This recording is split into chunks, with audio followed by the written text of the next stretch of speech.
예썰의 새롭게 진행을 맡은 강한 나시입니다. 안녕하세요. 저는 열매입니다. 네, 안녕하세요. 저는 추수입니다. 저희가 오해에 대해서 함께 이렇게 좀 대화를 나눠볼 텐데, 사실 이 오해라고 하는 건 제 성별에 대한 오해를 그죠? 네, 여자입니다. 네. 자, 그래서 이 오해라고 하는 것이 우리 사실 일상생활에 있어서 빈번하게 일어나고 있는 일들이라고도 우리가 할 수가 있겠는데요. 예를 들면 그런 거 있잖아요. 학교 다닐 때 왜 눈 작은 친구들은 뭐 열심히 공부하고 있는데도 선생님한테 이렇게 야, 눈 떠 이렇게 오해를 받는 적이 혹시 있잖아요. 저를 저격하시는 건 아니죠? 아닌데 오해를 하시고 계신 것 같아요. 어쨌든 이제 이런 오해들을 이제 우리가 많이 받기도 하고 하기도 하는데, 여러분들은 혹시 그런 일들이 있으신지? 제가 오해 이야기를 하시니까 제가 또 퍼뜩 떠오르는 게, 고등학교 때 수능 준비를 하다 보니까 맨날 앉아 있잖아요. 한 20시간 정도를. 그래가지고 이제 장이 많이 가스가 채이고 하는 거예요. 그래가지고 이제 수업 시간에 이제 막 이런 가스 배출 많이 했는데, 제 앞자리에 앉는 친구가 경찰대를 준비하는 거구의 이제 여자였어요. 여학생. 애들이 전부 다 그 애를 무서워했어요. 주먹이 세기 때문에. 근데 이제 걔가 이제 엎드려서 자고 있었어요. 수학 시간 미분적분 시간이었는데 자고 있는 거예요. 그래서 제가 자고 싶었지만 그 미적분 선생님 너무 잘생기셔가지고 감상하고 있어요. 너무 파주의 핏줄 멋있다. 감상하고 있었는데 갑자기 앞에 있는 그 거구의 경찰대 준비생이 가스를 빵! 끼는 거예요. 진짜 그게 엎드리면 약간 등이 뒤로 이렇게 되잖아요. 그러니까 방구가 근데 친구들이 빵 하는 동시에 전부 저를 쳐다보는 거예요. 왜냐면 제가 평소에 많이 끼니까 너 아니라고 소리 지르고 싶었는데 전부 다 저라고 오해를 했었던. 네. 야, 잘 사니? 야. 오해를 받는 경우도 있고, 그렇죠. 사실 오해를 하는 경우들도 많은 것 같아요. 저도 일단 밤에 이제 그런 경우가 걸어가다 보면은 발걸음이 갑자기 빨라지시는 경우가 있어요. 여자분들. 네, 굉장히 평온하게 가시다가 저의 존재를 의식하는 순간 갑자기 다다다다다다 이런 소리가 난 아무것도 안 했는데. 맞아. 이렇게 우리가 또 이렇게 살아가면서도 이렇게 빈번하게 이런 일들이 이렇게 많이 있게 되는데, 저희들에게 이제 사연이 하나 와 있는 게 있어요.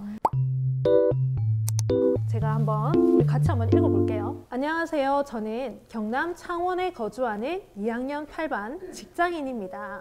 코로나가 전 세계를 강타했던 3월, 그 어렵다는 취업에 성공했고 현재 약 8개월가량 근무를 하고 있습니다. 직장 내에서도 아직 신입인 저는 남들보다 좀 더 일찍 출근을 해야 하기에 이른 시간에 일어나 부랴부랴 버스 시간에 맞춰 나가야 하고, 버스를 놓치면 10분, 15분 추운 정류장에서 기다려야 해요. 올해가 최고의 한파가 몰아치는 겨울이라죠. 아무리 옷을 껴입고 핫팩을 쥐고 있어도 차가운 바람은 어느 구멍으로 들어오는지 아침부터 저의 코와 콧물까지 꽁꽁 얼려버립니다. 사건의 발단은 지난 1월 눈이 많이 오던 아침 출근길에 시작이 됐습니다.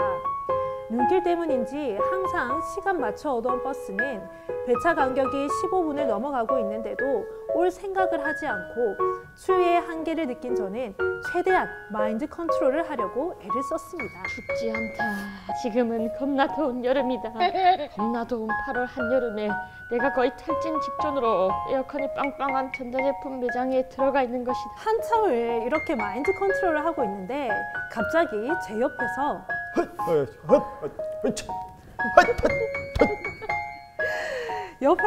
이렇게 5분 전부터 추위에게 훈계하시듯이 소리치는 아저씨 한 분이 갑자기 말이 없으신 겁니다. 뭐지? 왜 갑자기 조용하지? 혹시 너무 추워서 정신을 잃은 거 아이가? 너무 걱정되는 마음에 살짝 옆을 쳐다봤습니다. 팔짱을 끼시고 너무나도 편안한 얼굴로 눈을 감고 계시더라고요. 그렇게 한참을 쳐다보고 있는데 바로 그때 갑자기 눈을 뜨시더니 저에게 이렇게 추운 날은 길고양이든 어떻게 지낼까 해. 트레이가 많아서 따뜻한가. 그래도 발바닥은 시리를 꾼데. 라고 말씀하시고는 혼자서 갑자기 웃음을 터뜨리셨습니다. 갑자기 아저씨가 폰을 꺼내면서 우리 집 안은 털이 없습니다. 한번 볼래 얘? 그렇게 버스가 올 때까지 저는 그 아저씨 휴대폰에 저장되어 있는 핑크라는 이름의 털없는 고양이를 구경했습니다. 드디어 버스가 왔고 그 아저씨도 저와 같은 버스를 타시더라고요. 버스를 타자마자 순간 얼었던 몸들이 다 녹아내리는 듯한 기분이 들었습니다. 저와 아저씨는 맨 뒷좌석에 함께 앉았고 아저씨가 정류장에서 마저 보여주지 못했다며 핑크의 애교 모음집 2번째 앨범을 여시는 순간 갑자기 꽁꽁 얼었던 제 코가 녹으면서 콧물이 물처럼 흐르기 시작했고 28년간 비염을 앓아왔던 저는 콧물, 재채기, 가려움이 한꺼번에 몰려오기 시작했습니다. 자, 그때부터 거의 흐느끼듯 재채기와 기침을 하기 시작했습니다. 내릴까 말까를 수십 번 고민하던 그때 옆에 앉아 계시던 아저씨가 갑자기 기사님 쪽으로 걸어가더니 내가 아까 버스카드 찍었습니까? 라는 생뚱맞은 질문을 하시고는 기사님이 대답하시기도 전에 맨 앞자리에 자연스럽게 착석을 하시는 겁니다. 정말 눈치 없이 재채기와 기침이 계속 나왔고 이 정도면은 자리 옮길만 했습니다. 반면 제가 아니더라고. 네, 그럴만 하겠네요. 네. 자, 저는 너무 정신이 없고 서러워서 눈물까지 나더라고요. 지옥 같은 시간들이 지나고 드디어 제가 내릴 차례가 돼서 따가운 눈총을 받으며 버스에서 내렸습니다. 아니, 내리자마자 거짓말처럼 기침이 멎더라고요. 3시간처럼 느껴졌던 버스 안에서의 30분은 저를 코로나 환자라고 오해를 받았다는 것에 무척이나 기분이 나빠졌습니다. 그렇게 찝찝한 마음으로 출근을 했고 시간이 지나 점심을 먹고 돌아오는데 제 옆자리에 있던 동료가 갑자기 기침을 하기 시작하는 겁니다. 순간 저는 어머, 주말에 확진자 많이 생겼던데 혹시 동선 겹친 거 아니에요? 열 안 나요? 언제부터 그랬어요? 찝찝해. 그 동료에게 거의 취조 같은 질문 공세를 실컷 하다가 갑자기 오늘 아침에 버스에서 일이 생각나면서 누가 내 뒤통수를 빵 친 것처럼 머리가 띵 했습니다. 감기나 비염, 알레르기처럼 사람들이 흔히 알고 있는 것에 대해서 아이고 너 비염이구나, 감기 걸렸네 라며 상대방을 이해하겠지만 코로나처럼 정확히 알지 못하는 것에 대해선 저거 혹시 저런 증상 코로나라던데? 라는 의심과 오해를 하며 살아갈 수밖에 없겠구나 라는 것을 깨닫게 되었습니다. 오해와 이해는 아는 것과 모르는 것의 차이라는 것을요. 시간이 흘러서 이 코로나가 완치가 될 때까지는 비염을 달고 사는 저도 만성 후두염인 제 동료도 사람들은 오해를 할 테고 저도 알지 못하는 것에 대해서 누군가를 이해하는 척 오해하며 살아가겠죠. 어떻게 하면 날이 선 오해가 아닌 이해로 따뜻하게 안아줄 수 있을까요? 라는 사연이었습니다. 근데 이게 되게 공감되는 사연인 것 같아요. 그쵸, 맞아요. 요즘에는 특히나 이렇게 오해를 받는 일들이 많은 것 같아요.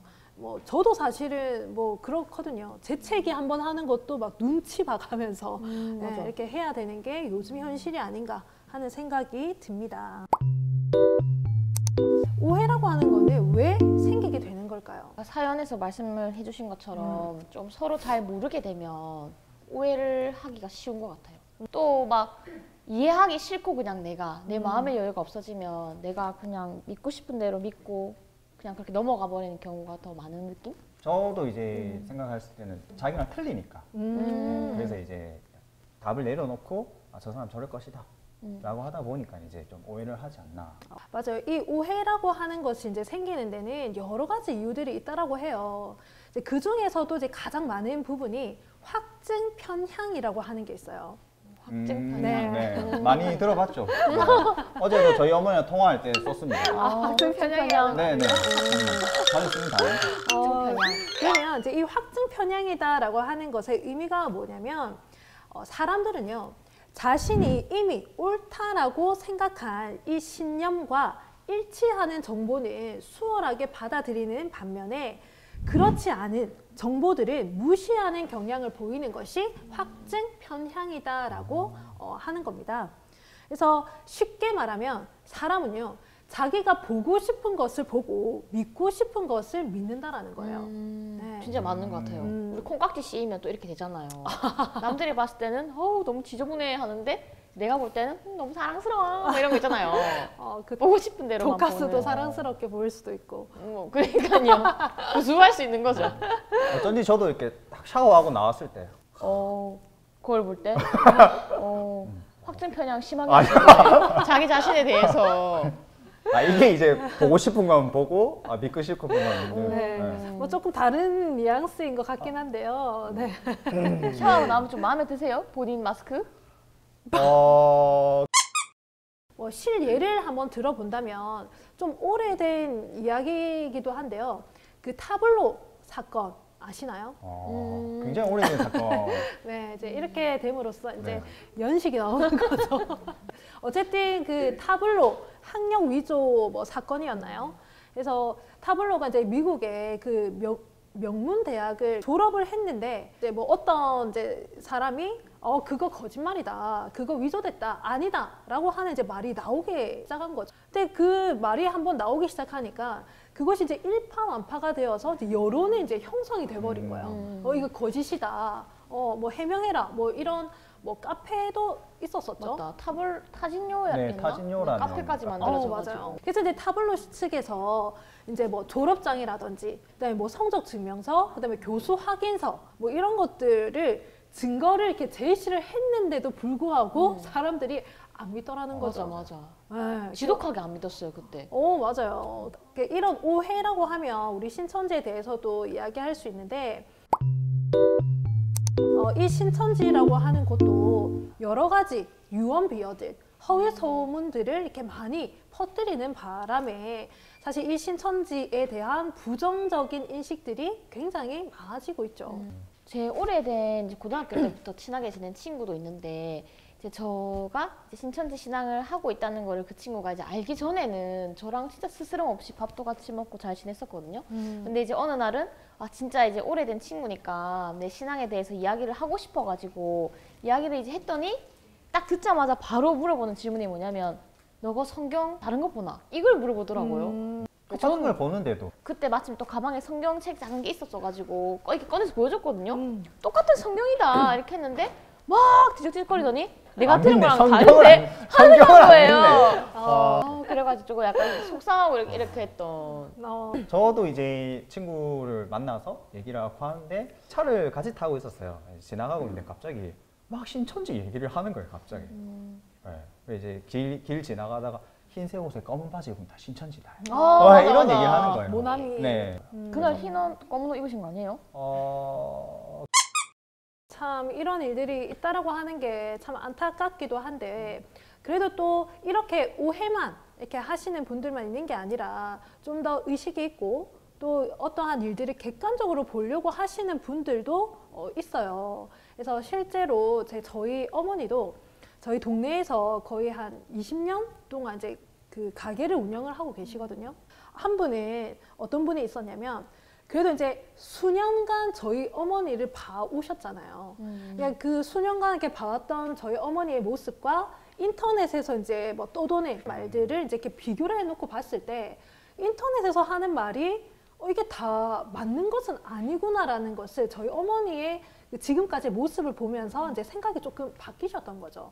그래서 이제 다시 이제 어머니 가게에 찾아와서 그런 질문을 하시더래요. 그 인터넷을 보니까 너희 종교는 그 하나님 예수님도 안 믿고 교주만 믿는다며 이렇게 물어보시더래요. 그래서 저희 어머니가 다른 말 안 하시고 그 말씀 대성의 영상이랑 그다음에 저희에 대해서 이제 정확하게 알려주는 이제 그 사이트에 있는 내용들을 몇 개만 그렇게 보내드렸어요. 그러니까 그분이 그래도 또 그거를 다 보셨더라고요. 그래서 그거를 딱 보고 오시면서 하는 말이 내가 그 말이 100% 뭐라고 하는지 얘는 다는 못하겠지만 그래도 그 인터넷에서 말하는 것처럼 뭐 교주만 믿고 이런 건 아닌 것 같더라. 너희도 하나님 예수님 뭐 말씀 뭐 제대로 알아야 된다. 그런 말은 뭐 성경 모르는 뭐 불교 신자인 나도 그거는 알아듣겠더라.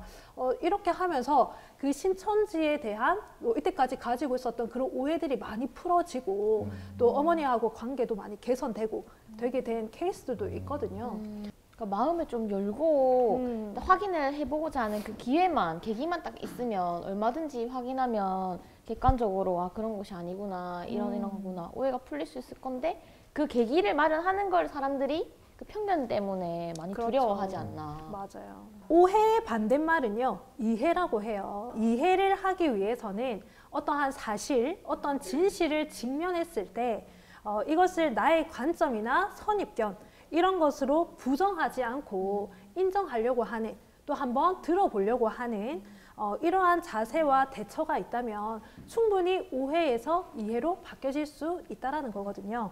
그래서 이렇게 우리 모든 사람들이 조금씩 노력을 해 가다 보면 사람 간의 관계, 또 더 나아가서는 우리가 살아가고 있는 이 사회가 좀 더 밝고 또 포용적으로 변화되지 않을까 하는 기대를 해보게 됩니다. 혹시 뭐 또 끝으로 하고 싶은 말씀 더 있으실까요? 저희는 재밌는 사람들이고 정상인입니다. 이런 말들이 오히려 더 오해를 키우지 않나. 네. 굳이 하지 않아도 될 말을. 확증 편향. 왠지 모르게 하고 싶은 맞죠? 그냥 하고 싶은 그런 마음이 마음이었어요. 있을 수 있죠. 우리 신천지에 대한 오해를 다 풀어갈 수는 없겠지만 또 우리가 앞으로의 또 시간들을 통해서 또 하나하나 또 풀어가다 보면 또 완전하게 또 해소가 되는 때가 언젠가는 오지 않을까 하는 생각이 듭니다. 인사는 예썰로 마무리하죠. 네, 예썰로 할까요? 네. 그럼 여러분 예썰!